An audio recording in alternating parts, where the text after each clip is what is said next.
जय जगन्नाथ बंधुगण आपण मानक स्वागत मोर एई चैनल को।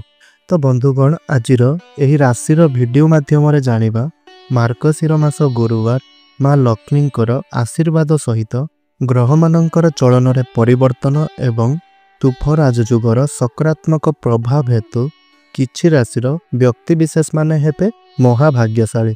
कुंडली रे रहिब शुभ राजयुग सहित शुभ ग्रह मानकर शुभ चलन एवं माँ लक्ष्मींकर आशीर्वाद कारणरू आपणकर भाग्य सुना परी चमकिबो। तेबे बंधुगण आपण माने जानिछंती जे ग्रह मानकर चलन रे परिवर्तन द्वारा एहा मनीष मानकर जीवन शैली उपरे मध्य प्रभाव पकई थाए। जेउ कारणरू मनुष्य को केबे खुशी मिली थाए तो केबे दुख मिली थाए। एहा सबु किछि ग्रह मानकर गति परिवर्तन उपरे निर्भर करि थाए। तेबे बंधुगण वर्तमान किछि शुभ राजयुग सृष्टि हेउथिबा सहित माँ लक्ष्मींकर आशीर्वाद मध्य रही अछि। माँ लक्ष्मींक कृपारू एही राशिर व्यक्ति विशेष मानकर समय बहुत भल आरंभ हेउअछि। आर्थिक समस्या दूर हेबा सहित कर्म क्षेत्र रे मध्य शुभ फल प्राप्ति हेबो।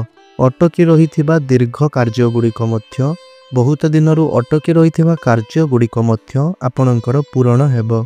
तेबे बंधुगण ज्योतिष शास्त्र अनुଯାयी प्रत्येक ग्रह माने एक निर्दिष्ट घरे अवस्थान करिथांती। एही क्रमशरे बुद्धि धार्मिक दान पुण्य एवं धनर कारक देवगुरु बृहस्पति कर्कट राशि रे विराजमान रहिथिबा बेले सेही राशि रे आछि चंद्र चलन करिवे, जिए कि मनर कारक ग्रह अटंती। चंद्रंकर स्थिति जदि आमर कुंडली रे शुभ रही थाए तेबे सही मनुष्य को समस्त प्रकार सुख प्रदान होइथाए। तेबे बंधुगण 13 नवेम्बर 2025 मार्गशीर मास गुरुवार सकाळ 8:10 समयरू एही राशि रे चंद्रंकर गोचर हेबा सहित सही समयरू अत्यंत शुभ राजयुग मध्य संगठन हेबो, जहार प्रभावरू एही राशिधारी व्यक्ति विशेष मानकर जीवन रे गोटिए बड़ प्रभाव घटिबो। प्रत्येकटी कार्य गुड़िकरे शुभ फल प्राप्ति करिवे, भाग्य चमकिबो।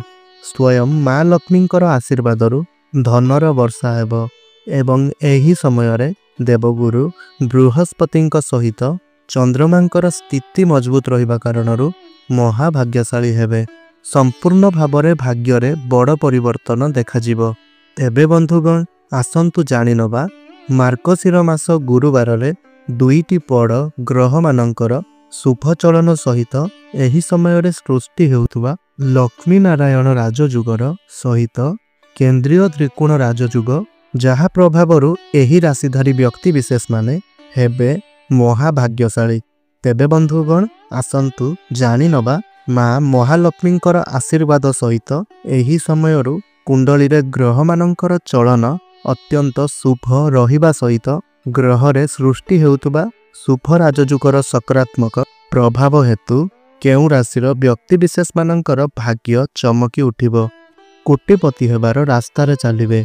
आर्थिक समस्या दूर हेबा सहित घर एवं परिवार मध्य रे सुख समृद्धि वृद्धि पाइबो।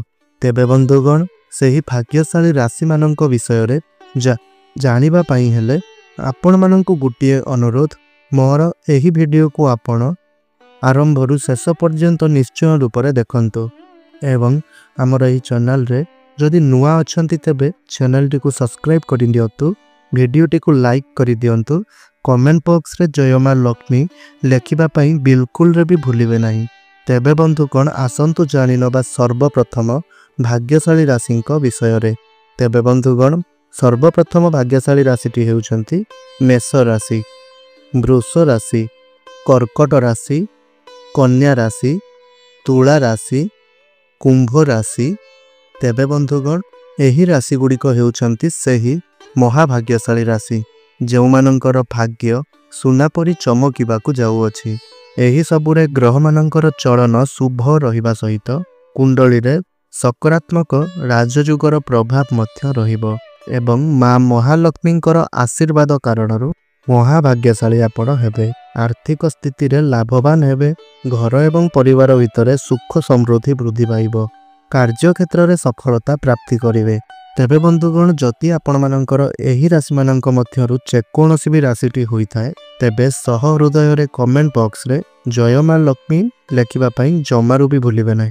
मां लक्ष्मींकर अपार कृपा सदा सर्वदा आपणमानंक उपरे एमिति ही रहिथाउ एवं आसुथिबा समय आपणंक पई शुभ एवं मंगलमय रहू। तेबे बंधुगण आजिर एही भिडियोटी को एइठी रखुछि। पुणी कथा हबा आउ एक नूतन भिडियो माध्यम रे। रहुछि। धन्यवाद।